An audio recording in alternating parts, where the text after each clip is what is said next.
Bonjour, c'est Timbabema pour Trusp Anguigna Soloso. Donc, je vais vous lire quelques extraits de mon dernier recueil paru, Flash, sur le thème de la douleur. Donc, ce sont des aphorèmes. Soulage, ô prince, des mécréants cette chair en veine et artère. On danse souvent sur des airs tristes comme pour exorciser le mal dans son cœur. Les doigts infiniment longs du pianiste taillaient des nuages d'alcool pur sur les dents d'un éléphant. Le rêve dans sa tête était cerné de barbelés, de fils barbelés 32 jours durant. La main doucement caressait le barbelé jusqu'à la vue de son sang. Le monde est à ton image déchirée, le monde est à ton image déchirée. Le cœur avec la vague s'en va mourir contre les rochers.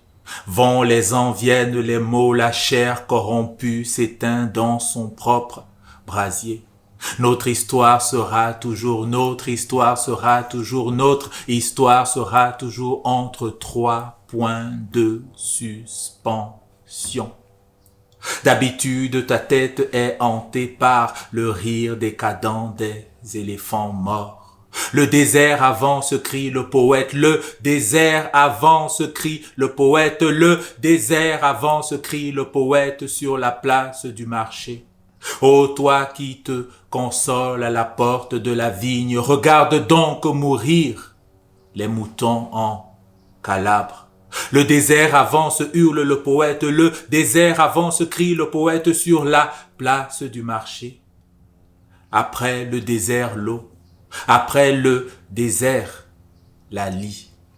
Je vous remercie. Bon, ben voilà, on pique une question. Et qu'est-ce qu'elle nous dit? Que pensez-vous de cette citation? Un bon poète n'est pas plus utile à l'État qu'un bon joueur de quilles. François de Malherbe. C'est-à-dire que je pense que le poète, il est véritablement quelqu'un de marginal. En tout cas, de quelqu'un qui veut accepter une marginalité. Et c'est un peu ce que j'appelle être à la frontière. C'est-à-dire que pour moi, en fait, le poète, c'est quelqu'un qui se place toujours à la frontière des mondes. C'est-à-dire que dans notre monde, on va dire vulgaire, commun, qu'on appelle monde profane, hein, donc on va dire le monde des normes, le monde où, on va dire, il faut faire un certain nombre de choses pour être perçu d'une certaine manière. Et puis il y a aussi, on va dire, un monde beaucoup plus profond, un monde qui peut-être appartient au temps du rêve, hein, ce temps du rêve là des aborigènes, voilà, ce temps ancien, c'est-à-dire que ce temps en fait où les choses ne sont pas encore créées, mais elles peuvent être créées ou elles peuvent se faire dans le temps peut-être de l'incréer. Et donc le poète, pour moi, il se tient vraiment à cette frontière-là parce qu'on se rend rapidement compte que le monde même dans lequel nous vivons, c'est un monde en fait qui a été pensé d'abord. Hein, et que le monde demande à être pensé. C'est-à-dire que le monde ne demande pas à être vécu, mais à être pensé et à être vécu selon la pensée qu'on a de ce monde-là. Et donc, à partir de là, ce risque finalement, hein, ce péril-là dans lequel le poète se place de se mettre à la frontière, fait forcément qu'il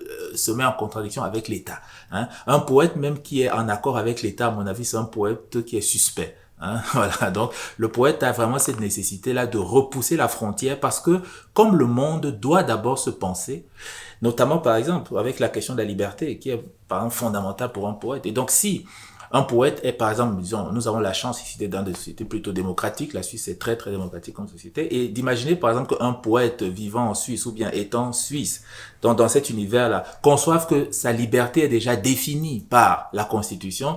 C'est problématique parce que justement sa vertu, en fait, en tout cas sa fonction cardinale, c'est d'investiguer cette liberté-là et de voir en fait comment est-ce qu'elle est limitée à l'intérieur de sa définition et comment on peut la repousser pour l'amener à être la plus en adéquation avec finalement cette aspiration que nous avons en nous qui est de bonheur, hein, qui est vraiment de répandre ce que nous avons, on va dire, de plus beau en nous, hein, et que la société a souvent tendance à réfréner, et dont notamment l'État, hein, qui est cet organe en fait principalement de répression.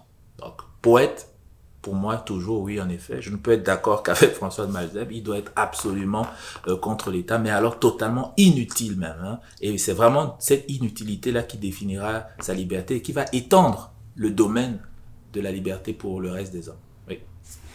Bon, ben, deuxième question. Alors, qu'est-ce que me dit? D'où vient le poème? D'où vient en fait le poème? Je pense que le poème vient finalement des interrogations que nous avons et finalement de la volonté en fait de dépasser la simple question du sens, mais vraiment d'atteindre quelque chose qui dépasse le sens, c'est-à-dire que qui serait par exemple de l'ordre de la beauté. Hein? Donc la beauté en fait devant laquelle finalement notre réaction ne peut être que la stupéfaction, l'ébahissement, on ouvre les yeux, on ouvre la bouche et puis on dit waouh.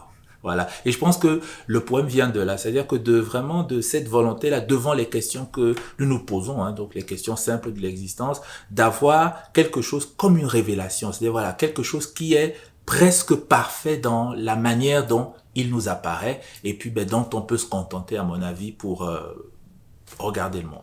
Donc, à peu près l'origine du poème. Another question. Que pensez-vous de cette citation? Ah, Saint John Peirce. Saint John Peirce, je l'aime bien aussi parce que il a vraiment ce verset. Hein, il a vraiment cette écriture de verset comme un prédicateur comme ça, avec des vers qui n'en finissent plus. Hein, voilà, j'aime bien ça. J'aime beaucoup. J'aime beaucoup Saint John Peirce. Que pensez-vous de cette citation? Plus que mode de connaissance, la poésie est d'abord mode de vie. Bon, je ne connaissais pas cette citation de Saint John Peirce, mais je serais peut-être un petit peu en contradiction avec lui parce que je mets aussi un peu la connaissance dans le poème. C'est-à-dire que à la fois il y a vraiment une quête, c'est-à-dire qu'il y a vraiment une quête de connaître quelque chose. Hein, mais se connaître quelque chose, en fait, ce n'est pas forcément quelque chose d'opérationnel. C'est-à-dire que je ne cherche pas forcément à travers le poème à, par exemple, avoir la clé qui va ouvrir ou bien qui va régler un problème particulier, non. Mais c'est en fait de connaître quelque chose qui va me permettre finalement d'avoir une vie apaisée, hein, d'avoir une vie à peu près paisible. Donc je pense quand même qu'il y a une quête qui aspire à la connaissance. Mais vraiment à une connaissance, en fait, qui n'est même pas forcément sereine, mais qui a une connaissance quand même apaisante, c'est-à-dire que, mais qui n'endort pas, mais qui est apaisante, qui n'est pas sereine, c'est-à-dire que c'est quelque chose, c'est-à-dire que c'est une connaissance en fait qui reste dans son propre questionnement, c'est-à-dire que qui continue son questionnement, qui continue de s'interroger, qui ne s'arrête pas là. Donc oui, je vois plutôt une quête en fait pour la connaissance dans le poème, mais aussi bien sûr, hein, c'est-à-dire qu'il y a forcément aussi dans la poésie un mode de vie. Hein, c'est-à-dire que forcément quand le poète se met à la marge, hein, donc quand c'est un être des frontières, il est clair en fait que voilà, c'est vraiment quelqu'un à part. Donc il y a aussi une façon, on va dire, voilà, une façon d'habiter le monde qui est quand même relativement particulière. Donc on ne peut que vivre aussi comme ça.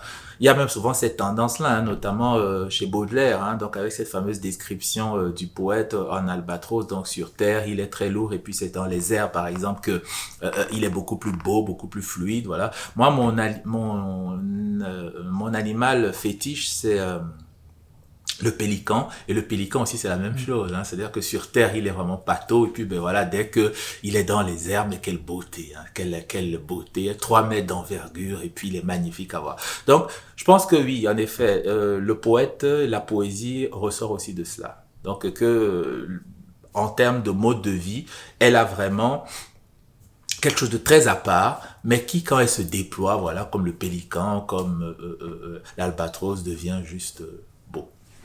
Et très beau même en plus. Voilà, autre petit papillon. Pourquoi écrivez-vous de la poésie? En réalité, je ne sais pas.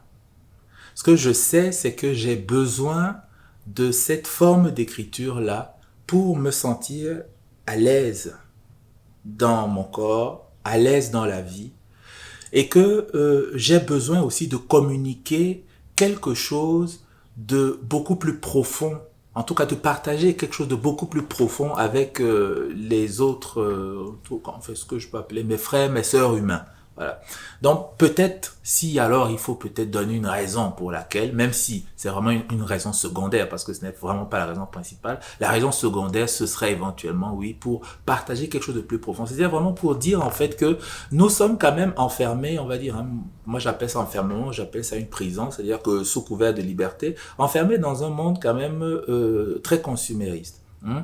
Et où vraiment on a atteint un stade du capitalisme en fait où finalement l'intelligence même devient régressive. C'est-à-dire que ce qui en fait était la force de progrès de l'humanité, donc à savoir l'intelligence, devient une force de regret. Donc ça devient quand même, on entre vraiment là dans une situation très particulière, en plus avec l'anthropocène. Hein, donc où vraiment en fait on se dit mais finalement la régression même de l'intelligence aboutit à une destruction hein, du monde et même de la capacité d'espérer que le monde puisse nous subsister. Donc on est quand même là dans une phase vraiment particulière, donc qui fait à ce que je pense le poète a quand même besoin de ramener un discours, on va dire, qui dépasse le discours contingent, hein, qui dépasse le discours de la nécessité. On a vraiment besoin de nous reconnecter quelque part avec des valeurs peut-être, ou alors des intuitions, peut-être des sentiments, en tout cas des émotions beaucoup plus fortes que nous, qui nous ancrent peut-être aussi dans d'autres époques, dans d'autres existences, dans quelque chose de beaucoup plus profond qui nous dépasse, et puis même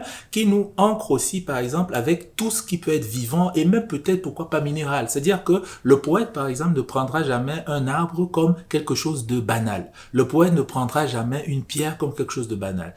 Et il ne considérera, par exemple, pas qu'il y a, on va dire, une dissociation complète entre, par exemple, une pierre et puis un arbre. Donc, il y a toujours, en fait, ces corrélations, ces correspondances, en fait, que le poète établit. Donc, cette unité, finalement, hein, de ce qui est, hein, que ce soit ce qui est dans le tangible ou alors ce qui est dans la pensée. Donc, grâce justement à la poésie, donc grâce à fait finalement à cette unité-là des différents mondes que le poète peut arriver à créer, je pense que c'est aussi un des aspects qui me tient beaucoup à cœur et je pense que j'ai envie de partager justement pour que nous sortions de ces cycles-là, on va dire plus ou moins destructeurs dans lesquels la marchandise nous enferme. Voilà, une autre, ah bon, j'ai pris un deuxième. Une autre question encore, à quoi sert la poésie ? Si on peut lui donner un rôle, ce serait peut-être de conserver le plus longtemps possible, à travers les mots, quelque chose de, disons, du monde qui nous dépasse, qui est là, qui nous dépasse, que le temps veut avaler, mais que la poésie essaye vraiment de conserver, on va dire, dans sa profondeur. Et elle dépasse forcément la narration. Je pense quand même que il y a quelque chose que vous aurez remarqué, c'est que dans toutes les civilisations, il y a eu de la poésie. Alors que par exemple le roman, ben voilà, est très particulier, on va dire peut-être aux civilisations arabes, européennes, et ainsi de suite. En Afrique, vraiment, on connaît pas le roman, alors que la poésie, elle est partout. Donc ce qui veut quand même beaucoup dire. Et puis la poésie, elle est très ancienne.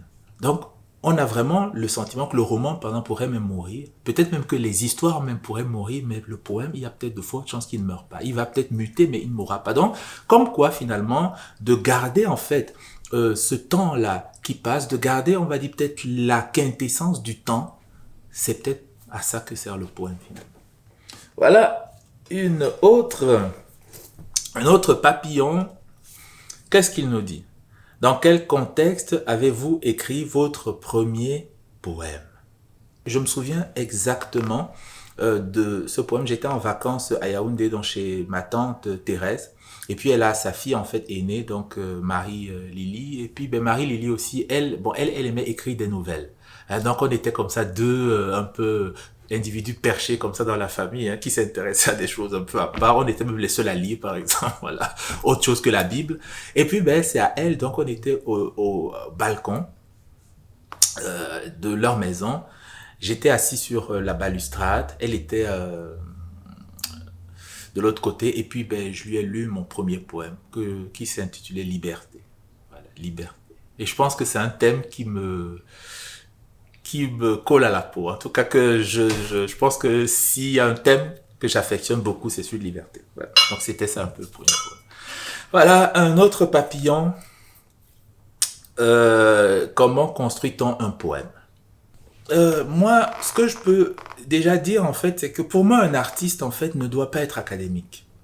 C'est-à-dire que l'académie, il faut laisser ça peut-être pour des amateurs, des passionnés, ainsi de suite. Un artiste ne doit pas être académique. C'est-à-dire qu'un artiste, en fait, doit écouter le plus possible son intuition créatrice.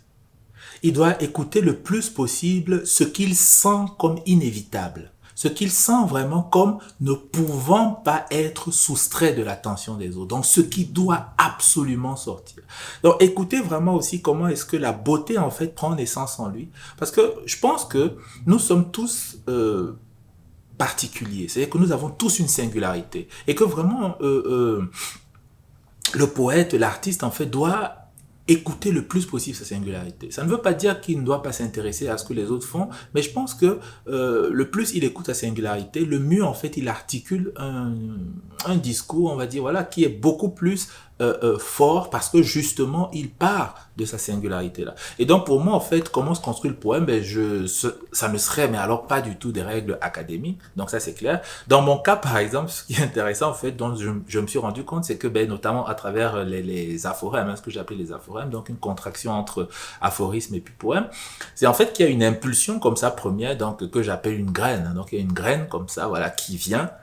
Pour moi, en fait, c'est quelque chose de parfait parce qu'en général, je ne retouche plus cette graine. C'est-à-dire qu'il y a vraiment ce premier vers là, ou alors c'est quelques vers qui arrivent et puis qui sont presque parfaits.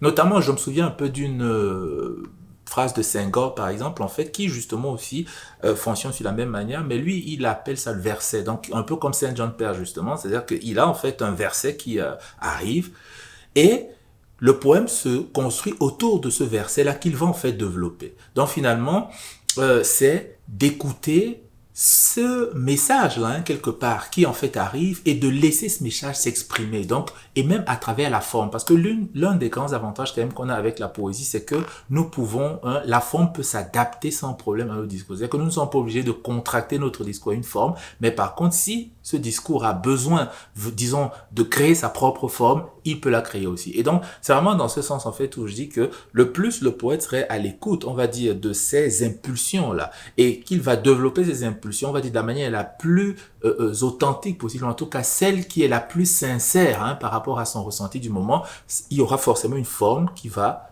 se dégager, et puis bon, voilà, il va pouvoir construire, à mon avis, son poème de cette manière, et puis il sera le plus intense, et puis voilà, le plus beau possible. La dernière question. Quel est votre poète, votre poème favori? Bon, j'ai déjà donné quelques noms, voilà. Et puis bon, on va dire, s'il y a un nom vraiment à donner, voilà, c'est Maxime Debeka. Je pense que oui, s'il y a vraiment quelqu'un qui m'a beaucoup secoué, influencé, ce serait lui. Il y a d'autres poètes aussi, Elio Longa Epagna, par exemple, qui est un poète camerounais, qui m'a aussi beaucoup, en fait, ouais, que j'ai beaucoup aimé. Et puis bon, il y a des poètes comme par exemple Borges. Par exemple, dans Flash à Forêt, je lui rends quelques hommages à travers Le Tigre notamment. Voilà. Donc, c'est aussi un poète qui m'a beaucoup marqué. Il y a un poète comme Octavio Paz. Hein, je pense que voilà, Octavio Paz aussi, c'est un poète qui compte beaucoup pour moi. Et c'est justement Octavio Paz qui disait que la poésie, elle est intemporelle. Voilà. Donc, elle sera toujours là. Ici, au moins, on est sûr qu'il y a un art qui va subsister. Ça sera celui-là. Donc, raison de plus, voilà, pour écouter, lire les poètes, c'est très important. Voilà. Merci beaucoup.